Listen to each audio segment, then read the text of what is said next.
It's such a gorgeous afternoon that I decided to come out, even though it is, well, mid-April now, so middle of autumn. But the weather is going to change very dramatically by the end of the week, I believe. Okay, so we have a couple of radios this week. I brought this forward, or maybe left it too long. So we have a mystery radio, and all I can find on it is the clock radio version, which is in a 1971 National Panasonic catalogue. Looks very similar, but the clock itself has been chopped off, so it's just an AM radio.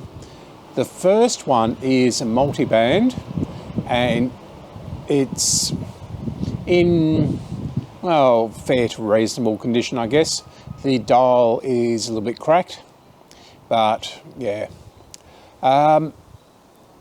These came out in about 1966 or 67, and they were a brother to the R100, which was still available in 1971, judging by this catalogue. There seems to be quite a number of variations on this cabinet. This one is a medium wave and 4 short waves, and there was FM versions, and there's ones with more bands than this one, and all sorts of variations of the front panel.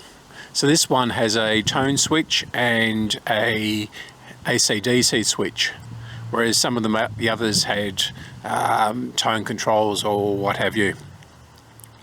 Of course, the one that I'm really lusting after is the RF 5000, but they're as rare as hen's teeth here.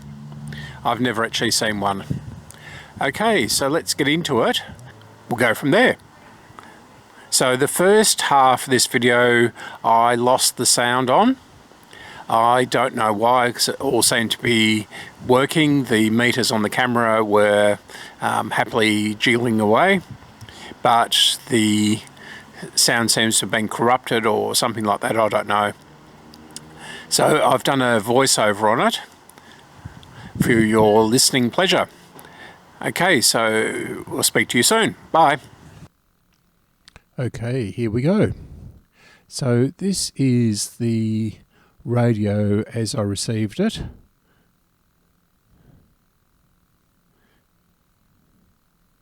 The tuning dial works and it's strung up properly, so that's good.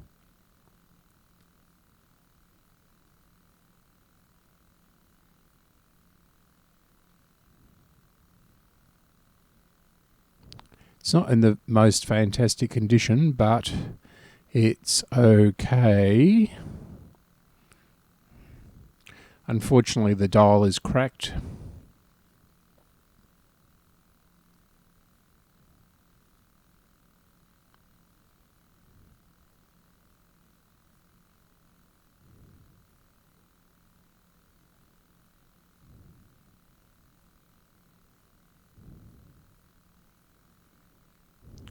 Controls seem to work, and there's 2 switches on it.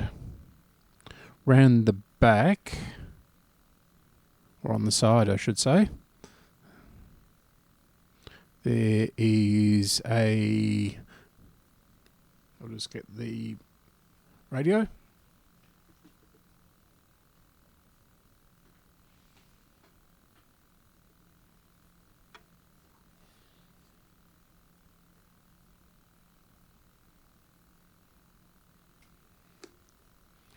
Actually, they're not labelled at all. The labelling is rubbed off.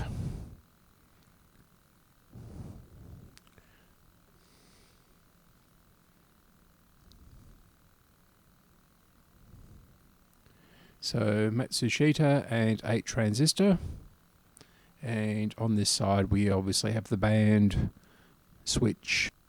Still won't come up. Seems the power cord is caught up with it.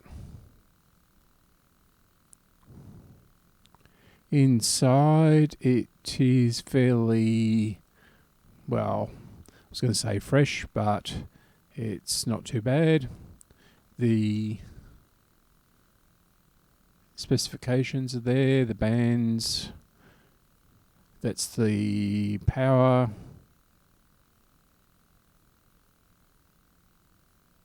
and instructions on how to remove the chassis. There's a battery container, so I think I'm plugging in here and switching it on.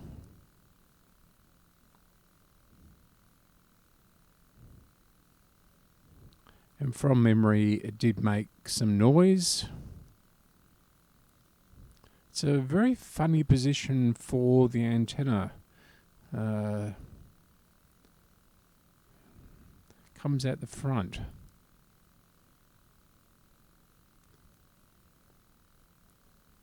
There's a real family resemblance with the R100, and in fact it covers the same bands.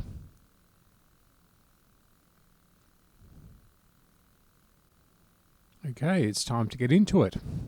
And you can see the speaker there, which is a Panasonic one, and it is actually not too bad. It is actually used in the R100 as well, the smaller one. The R100 has 2 speakers in it.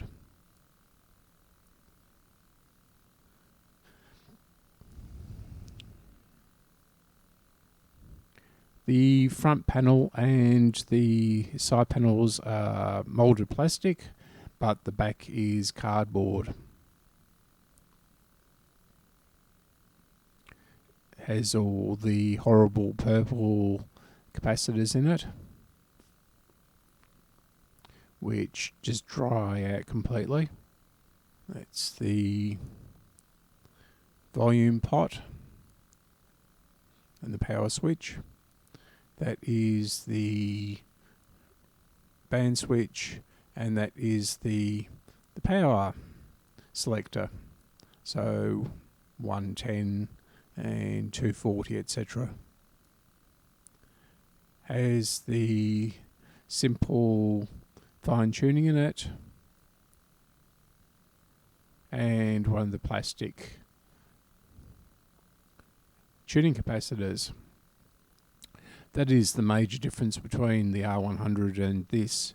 The R100 has a traditional open plate arrangement, whereas this is all in a sealed tiny thing.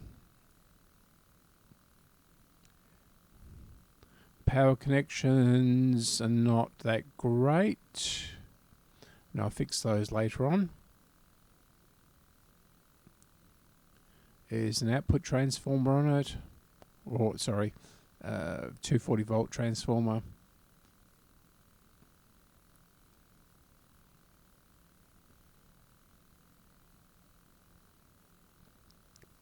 And of course it has the metal chassis too. And in fact, looking at it, it may well have been live, the chassis, at this point. Okay, let's think about taking it apart.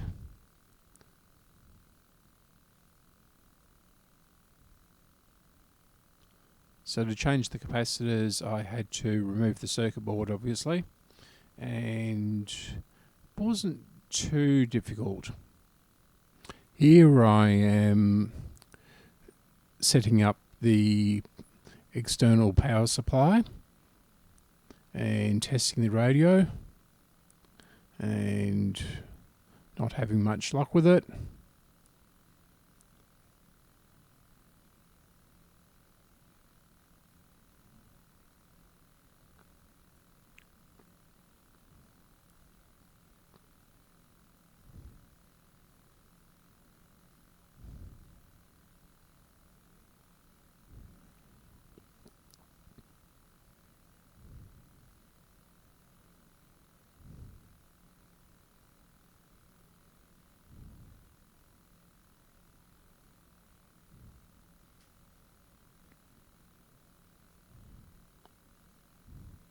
Having a few rude words about it.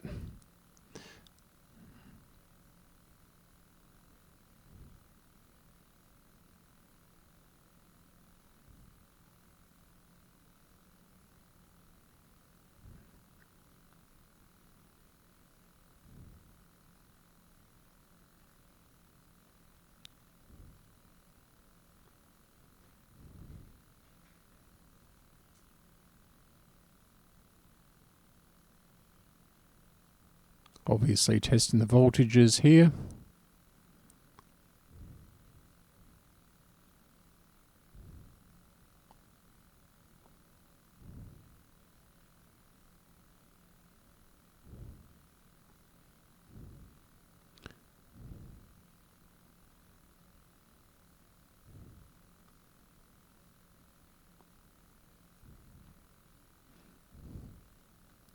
Hopefully you can see that.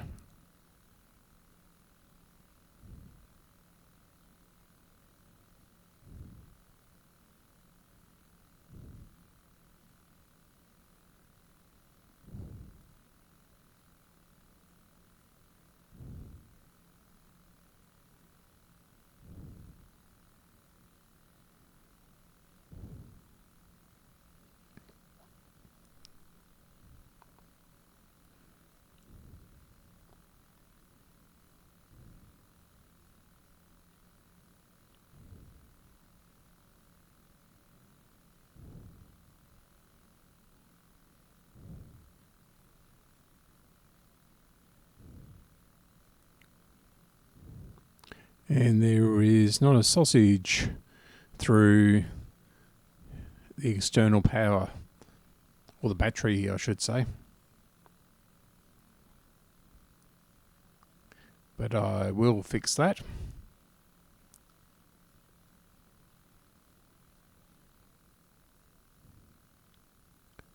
So the radio is sort of working again. It was the 240 volt input that was the problem again.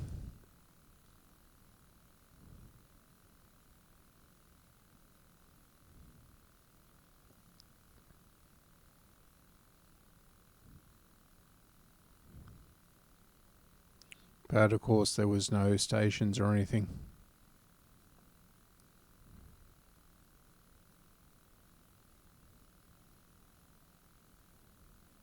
Now I think the band switch was in the wrong position when I got it too, which didn't help.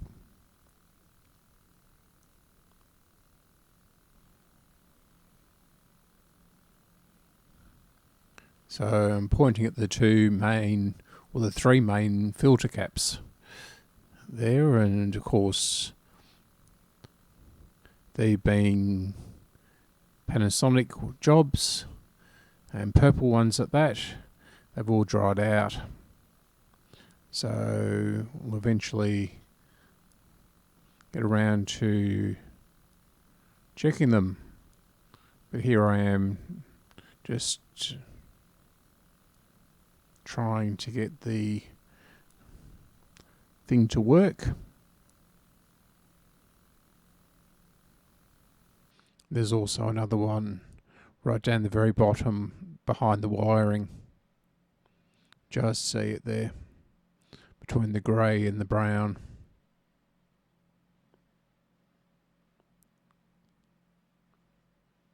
So here I was trying to get the wires to stay out the way, so I didn't want to burn them.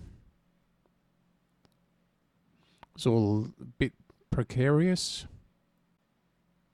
Okay, I have replaced the electrolytic on the bottom, and you can see, or maybe you can't see, but it was actually bulging on the bottom where the rubber end cap is. So yes, there was something loose in there, a dry solder joint, which I eventually fixed.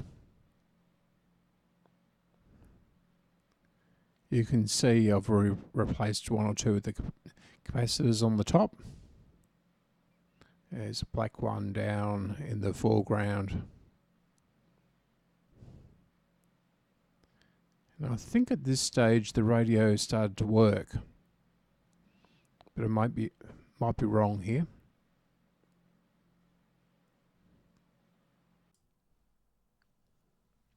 Okay, so I've replaced all the caps, and I'll show you one or two of them. Yes, you can see they're quite ready to burst. That one's not too bad. Those were the main filter caps.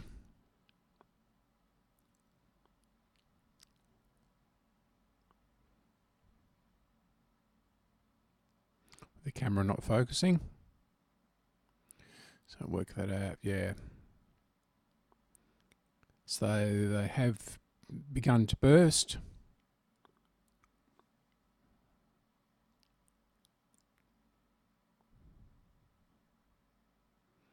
Just getting a screwdriver to fiddle with the controls because I can't get my fingers in there. And of course it's working just fine. But I can get to turn it on. Just being very careful.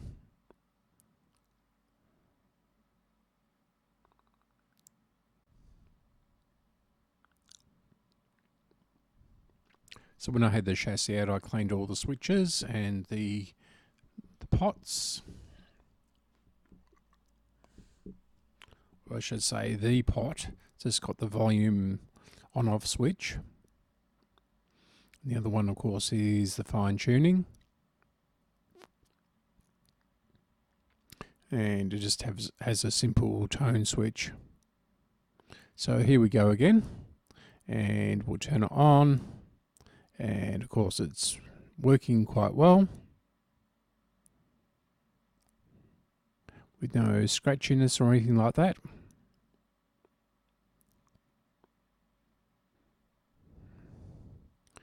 Try tuning it.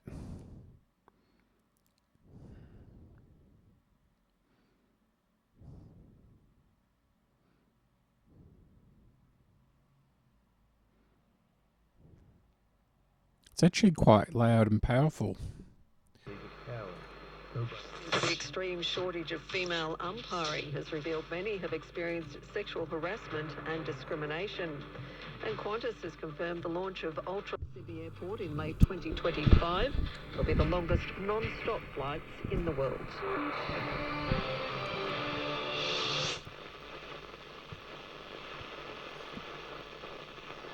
And they can so often have just a below par run second up and then bounce back.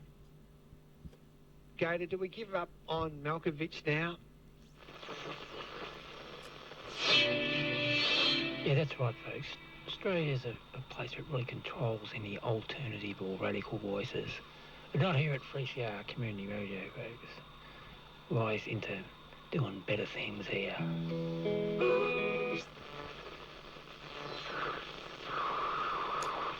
John, does it sort of depend on where you're at and how much development there is, like Helen in Mount Waverley just said, and she's got concerns for her community? The Shell Card Go in-app transaction history lets you track your spending. You can load multiple Shell cards if switching between vehicles and get directions to the nearest Shell station. Download the... Marketing. Bit of a change.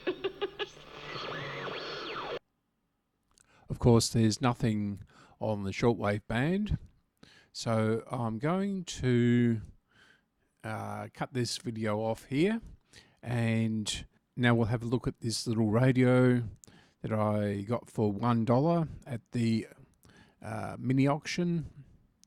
And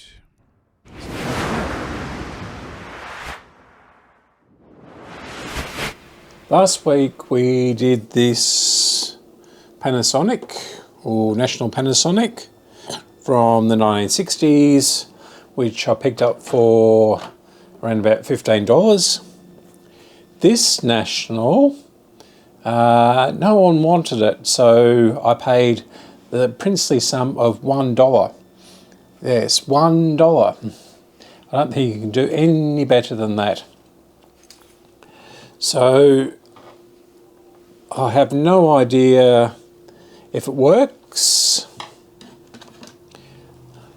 It's pretty filthy dirty. It has this hole in the side. I don't know what that is for. Volume and tuning. The tuning works really well. So it's basically a bedside radio, but why you would want a bedside radio like this or a desk radio without a clock, and probably by this time FM was approaching. This looks mid 70s, early 70s. So I don't know why they didn't sell these with an FM section in them. It's been, well, it seems like it's glued, but it probably, don't know how that would have broken off. But it's been glued on. There's glue down the side here, and it says CSPO down there, and it says shock, DO, serviceable, soldered, qualified. So I have no idea what that means.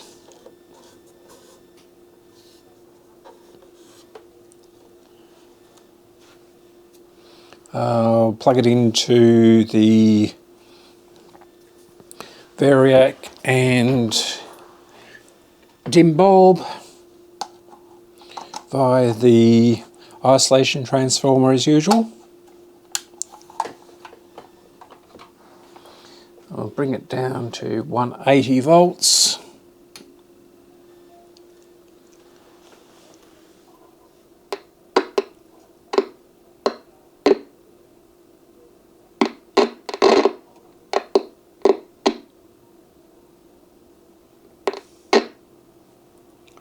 Well, it's doing something at least.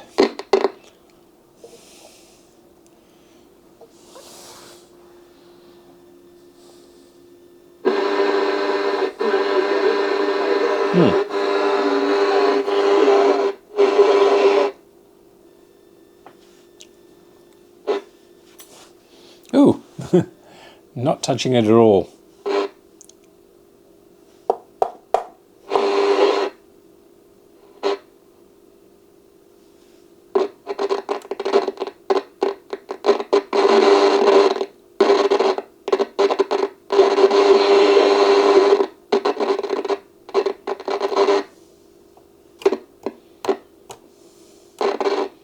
Well, the volume control obviously needs a good clean.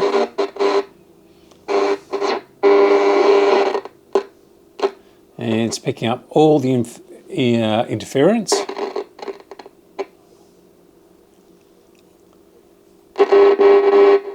Grandstand AFL. Justin, welcome to the program. G'day, how are you guys? We're well. This is my first time actually ringing up the footy forum. Good for you. Strategic success.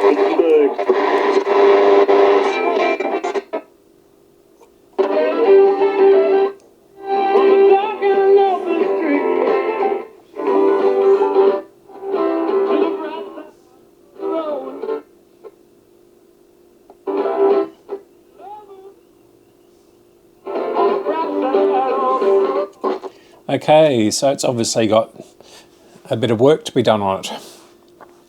Okay, so I'm going to hose it off and well, not literally hose it off, but clean it off, and we'll pull it apart and see what we can do with it. Well, I've given a wipe down and taken all the screws out. I suppose better unplug it.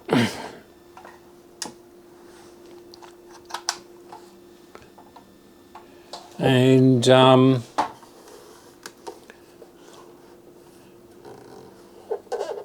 I can't work out how to take it apart. So it obviously comes out somehow or another.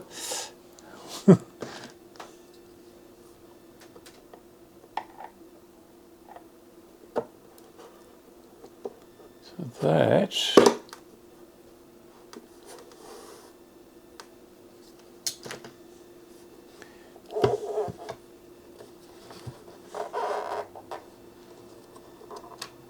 take the buttons out, the knobs off I should say. Buttons out, knobs off.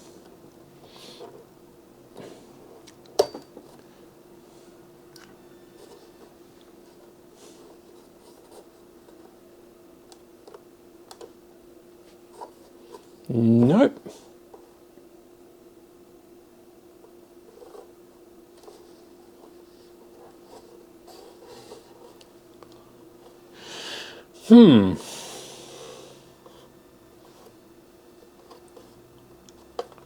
I've got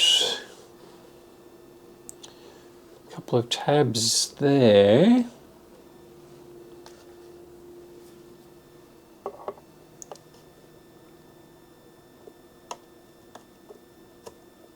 Ah, here we go. It's just very, very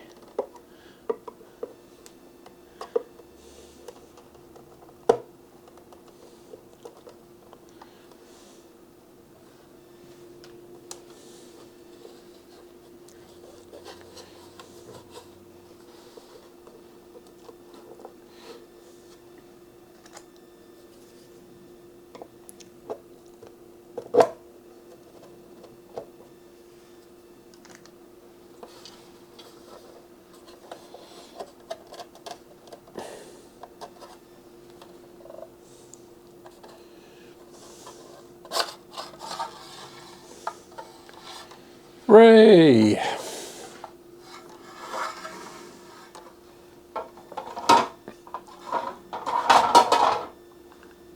So what we have is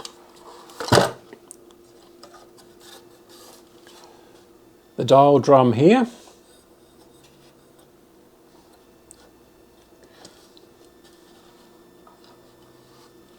This has been replaced, or maybe not.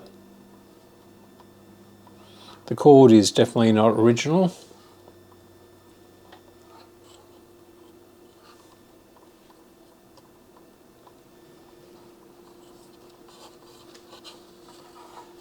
And our AM radio down here. Looks a little bit complicated. So it goes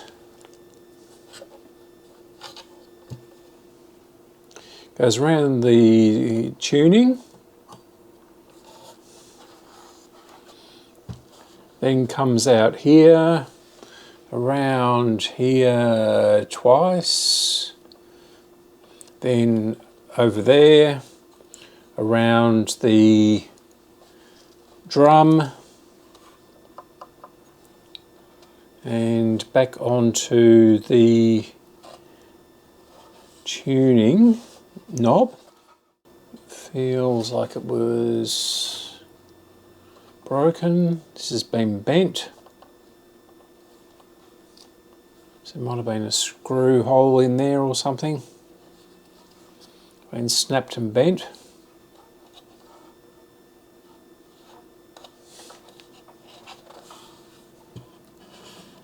It's got those awful Panasonic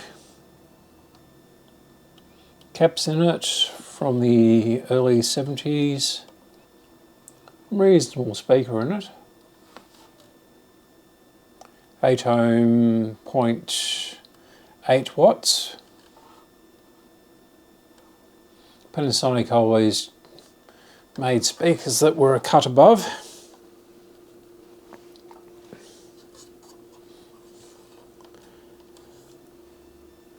Not sure how to get the actual chassis out though. There's one screw there, another one there, so there's 2 down in there. That looks like it actually. Very basic. Looks like the rectifier there. Okay, I'm going to spray some stuff into this pot here. Of course, you always use this stuff on volume controls, not the stuff in the red can.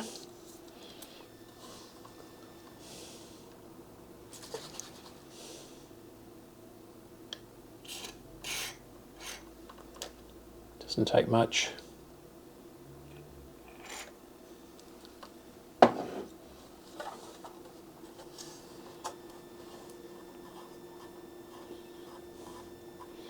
This is designed for faders and volume controls. It doesn't damage the plastic. It's got a lubricant in it. Okay, here we go.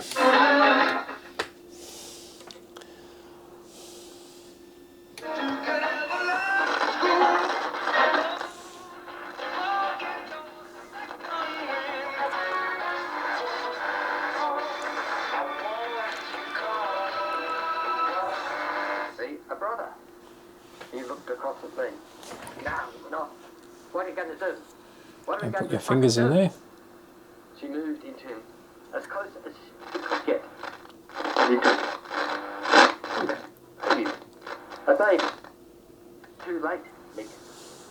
He looked at me again and then back at her, looking suddenly weakened, as if imploring her to help him. But she would not help him. She did not say another word. He turned around and marched into the house, and then out through the front door, slamming it behind him.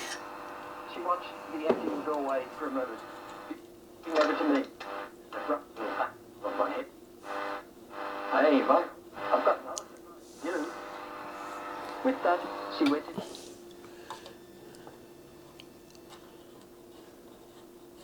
So we'll put a bit more in there and see if we've cleaned it up.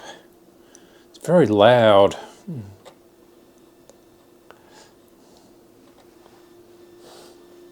To leave at the top of the can. You're really going to have another baby, Mum? Yep. A boy or a girl? Okay, that's cleaned it up. No. She chopped at the handle of the spoon. The paint. A bit of time into Dawson. I reckon, Well then, this clever boy, Pinger Max, relax. I'm very happy, well back with work.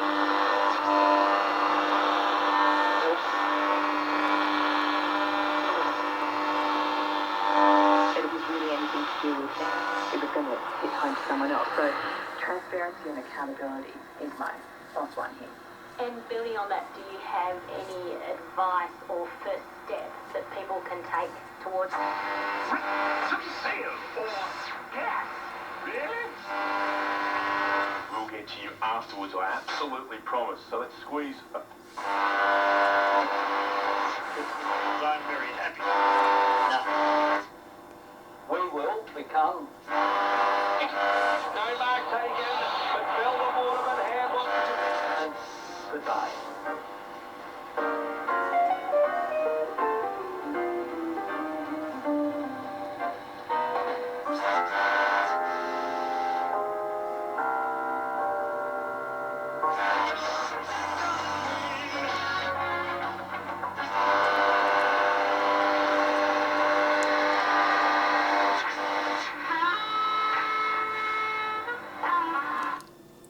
All I can say is it works.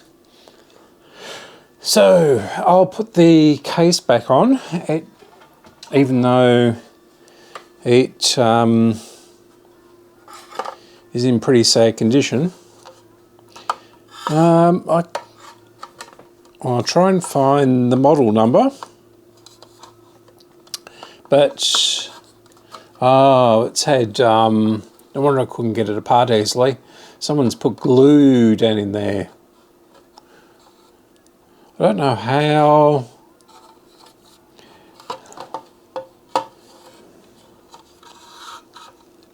Don't know how it became unglued or split right across there and up that corner. So it's a very clean crack.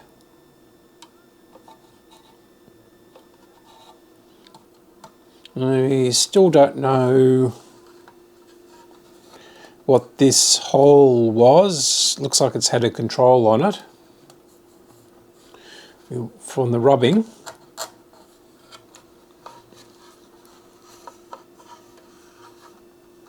Unless the power went in there. I think that might have been the power cord went in there.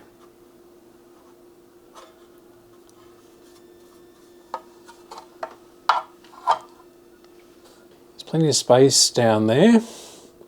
Being very careful not to get near the 240 volts.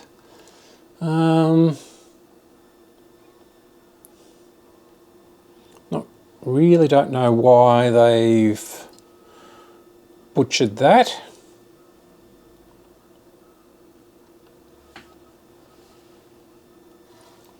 That grommet is just not original. So the power must come inside. Okay, so I'm going to, and there's clips there. So it obviously goes over and clips in like that. Okay, so I'm going to put this back together again. It's probably, it's not the same plastic as the clock from 1977, which I had since then. This feels much more brittle and far less pliable. It's yellowed on the inside too.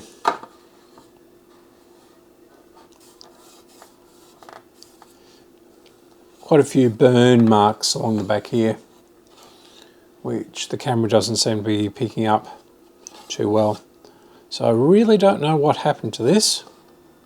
Nothing like reassembling things with 240 volts on them. Well, the globe even works down there. I mean, this cord is pretty old, so maybe someone tried to take it apart, forced it to change the cord on it, but it's just pure speculation. Interesting little thing. Okay. So that's the end of this video. This is probably going to be a 5-minute quickie again, but thanks for watching. Don't forget to subscribe or like this video, and I'll see you on the flip side again. Bye.